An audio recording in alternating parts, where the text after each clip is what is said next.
What's up guys, welcome to your 24th C++ tutorial, and in this tutorial I'm going to show you guys how to read a file. I already showed you guys how to write a file, so it only makes sense. So the first thing that we're going to need to do is include some more libraries. So let's go ahead and put include, and the first one we're going to include is something called fstream. I think we included this last tutorial, but I deleted it since then. So, and another one we want to include, spelled that wrong. Another one we want to include in the last one for this tutorial is the cstdlib. I believe this is the C standard library, and this fstream is going to let us read files, and we need a method from the C standard library because we're going to be using just one function to shut down in case everything goes wrong. So, not really important, not part of the tutorial, but you definitely need them. So how this program is going to work is we're going to show a blank line on the screen, and we're going to have the user type the name of a file they want to open, and when they open it, it's going to read through it. So let's go ahead, and the first variable we need is a file name. So char file name, and just set it equal to 50 or something. Should be plenty enough unless you have some huge file names. So the next thing we need to do is, in order to open files, we need a special object to open them. So I'm going to name my object Bucky. So from if stream, go ahead and give it an object. Again, I'm going to name mine Bucky. You can name yours whatever. And now, anytime we want to work with files, we have to use that Bucky object, and this can use the functions to open files, read files, write files. But anyways, that's the object you need. So the next thing we want to do is give the user an opportunity to write whatever file they want to open.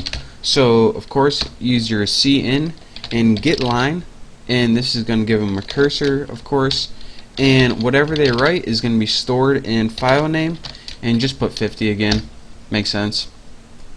And now after they enter that, whatever file name they type is going to be stored in the variable file name right here. So now what we want to do is open it using our file object. So Bucky, again, open, that's a built-in function in C++, and let's go ahead and open file name. The parameter it takes is what file you want to open, and of course don't forget your semicolons like I've been. So now what we have here is pretty much made a variable, an object. We said, alright, go ahead and enter a file name, and then I'm going to open that file. So now let's do some housekeeping stuff. The first thing we need to do is test if the file is open, and if it isn't, we want to exit the program immediately. So let's go ahead and put if, and put exclamation point Bucky is underscore open, and this will test Bucky is open will be true if it opens. So if exclamation point, it means alright. If this is not open, what do we want to do? There we go. Well, what we want to do is exit, and then go ahead and write exit underscore failure. And this, if you're wondering where this function came from, this came from the C standard library. So if the file can't open, we just want to exit the program. We don't want to, this is a simple program I'm building, so no need to do anything else. So easy enough. And let me scroll up right here so I can show you guys a little more. And now we can move on. So the next thing we want to do is, if the file is open, then actually do something besides just having a blank cursor sit in our screen. So let's make another variable called word, and set it equal to 50. And make sure I haven't been forgetting my semicolons. I've been programming Python all day, so I might forget my semicolons, might not. So the next thing we need to do is get the value, the first value from that document. So go ahead and get word.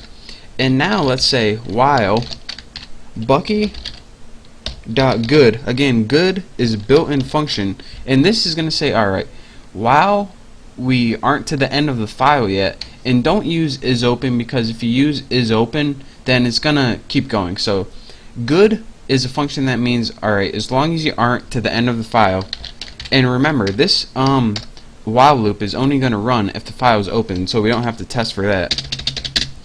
And what do we want to do if the file is open? Well, let's go ahead and just output to the screen what's in the file. So cout word, remember that's the value, and then let's go ahead and add a space in between, because if we don't, it's going to look like a huge long word, because whenever it loops through it's going to omit the spaces. So let's go ahead, and after that let's go ahead and just get the next word. So let me run this for you guys, and as you can see, well, you can't see it. Crap, tried to drag it, didn't work. But anyways, I have a file in the same directory named Beefy, and I'm gonna go ahead and open that. So execute, compile and run.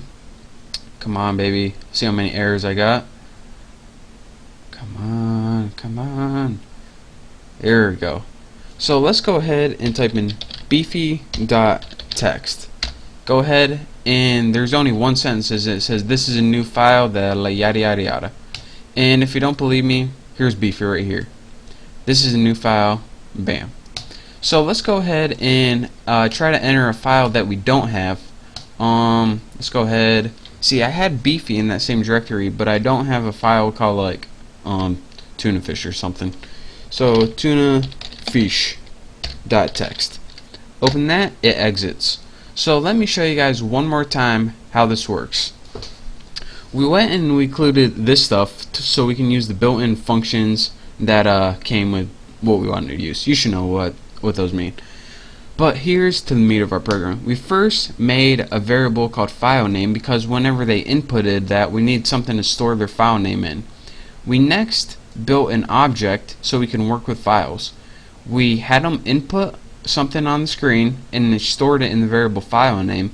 We next opened that file, depending on what it was, and we said, alright, if that's not a file and if we can't open it, just exit the program like we did when we typed tuna fish.